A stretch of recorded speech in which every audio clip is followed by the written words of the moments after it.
And I'm Brandy. We will be doing our presentation on Module 6, Assessment Phase of Case Management. Our client's name is Emily Rodriguez. We will use our client to discuss the assessment phase of case management. We will also give an overview of Emily and who she is. We'll discuss her goals and how we as case managers can help her achieve them. This chapter explores the assessment stage of case management, the initial contact with an applicant for assistance, the interview as a critical component in data gathering, and the case record documentation that is required during this phase. As case managers, we will help Emily through this process. Our client today is Emily Rodriguez. She's a 26-year-old single mom of two kids, Sophia, who is a 3-month-old female, and Mateo, who is a 3-year-old male. Emily was recently on maternity leave and is now ready to go back to work, but she needs to find childcare in order to head back. Emily recently separated from her long-term boyfriend of 4 years, who is the father of her children. Her ex-boyfriend's mom was the one who would take care of their children while they were out at work, but is no longer doing so. She is coming to us to get help with childcare, along with postpartum depression. She was referred to us by her OGBYN office after her most recent visit. In this chapter 6, page 192 of our textbook, it is expressed that social history is there to help case managers gain holistic views of their clients. This can include information about their birth, race, ethics, cultural status, family, living situation, and career history. After speaking to Emily, we've gathered that Anna is Emily's longtime best friend and is the person she is closest to other than her maternal aunt Sonia. Sonia is her mom's older sister and often takes care of Emily's children. Emily doesn't like asking her mom for help because she knows how busy her mom is with her younger siblings, which is why her aunt Sonia helps Emily. Sonia is getting older, which is one of the main reasons why Emily is looking for other child care services. Emily does have friends at work, but she doesn't associate with them outside of work because she would rather be with her children. Emily was born and raised in West Valley City and is a Mexican American. She likes to be involved with her Mexican community and culture. She likes to take her children to the local swap meet so that they can also be connected to their Mexican culture. Although Emily has Anna, Anna doesn't have children of her own and often doesn't know what to do or say to help Emily. Because of this, we believe that Emily would benefit from having friends who also know what she is going through and feeling.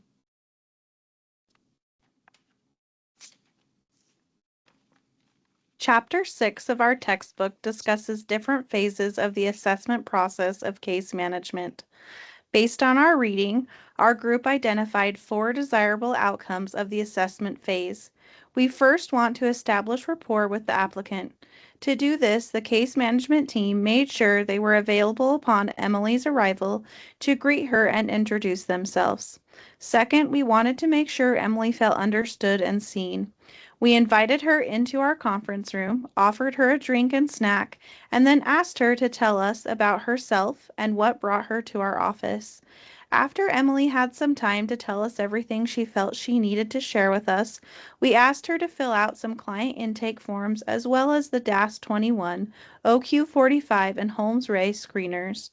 Having Emily describe for us her situation and why she was in our office, as well as having her complete the screeners, helped us as case managers to define her problem. Once we knew the problem, we could then focus on working with Emily to come up with goals and provide her with connections to resources that would help her succeed in meeting her goals. The mental status examination, or MSC, is based on observations of Emily or the client. When doing this, we look at appearance, behavior, speech, mood, affect, and cognition. Emily's appearance was casual but somewhat disheveled. She was wearing clean clothes, but her hair was messy and she had dark circles under her eyes. When discussing her situation, she is cooperative, but when talking about the recent separation between her and her father's children, she was cheering up. She is goal-oriented and seems very driven, especially to support her children. She has a lot of guilt and felt she wasn't doing enough as a mother. She was frequently checking her phone to check on her children as well. Overall, Emily's mood is anxious and her tone is overwhelmed.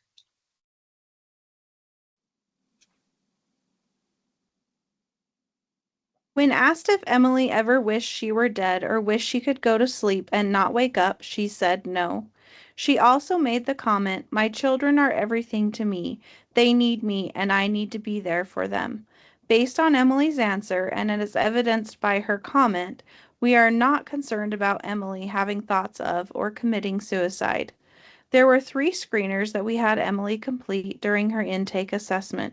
First, we had Emily complete the DAS-21, which allowed us to see that Emily is experiencing severe stress in her life, as evidenced by her stress score of 32, as well as showing us that she has moderate depression, as evidenced by her depression score of 20.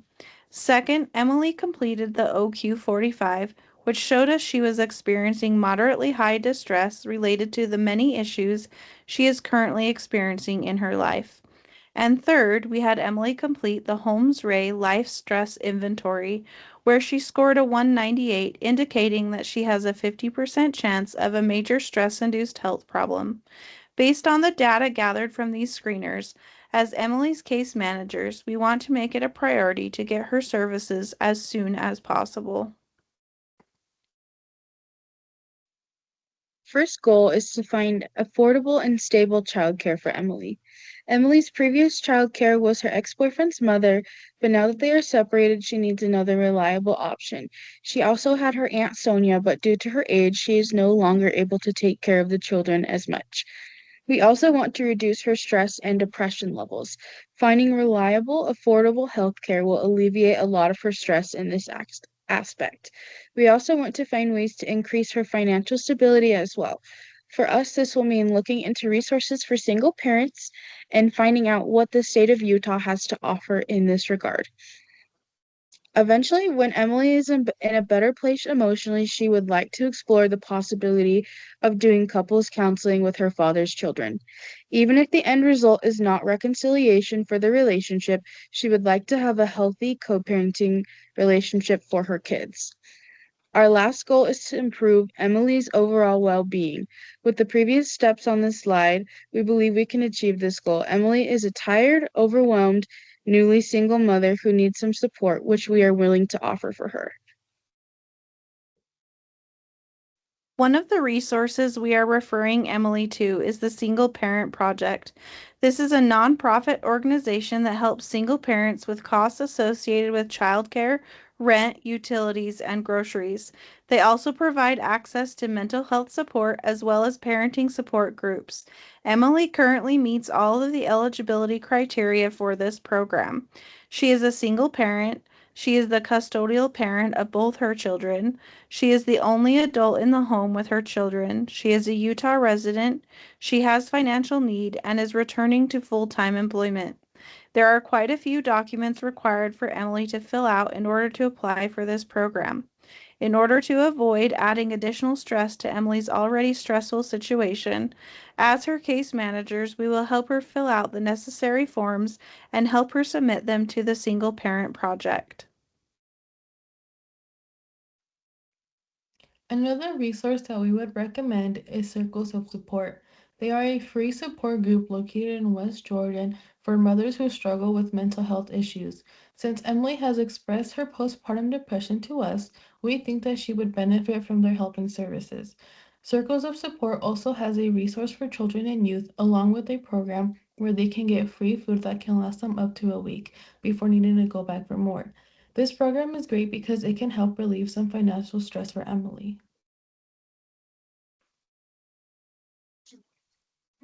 The resources provided to Emily will require a lot of paperwork and might be confusing to navigate.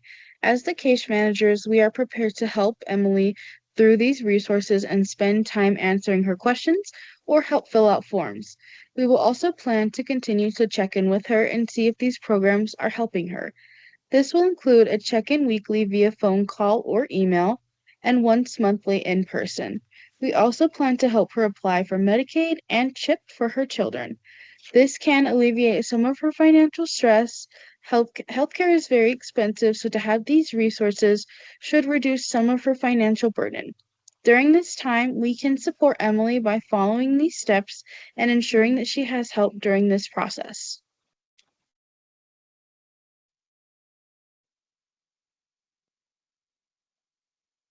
The resources we are hoping to provide for Emily were made based on research from two peer-reviewed articles that are listed here. Crozier, Butterworth, and Rogers stated that presence of social support can protect against the negative effects of stress. We are hopeful that by providing Emily with social supports as well as financial help, that her stress levels will decrease and that her depression will eventually subside. And that's our presentation. Thank you for joining us.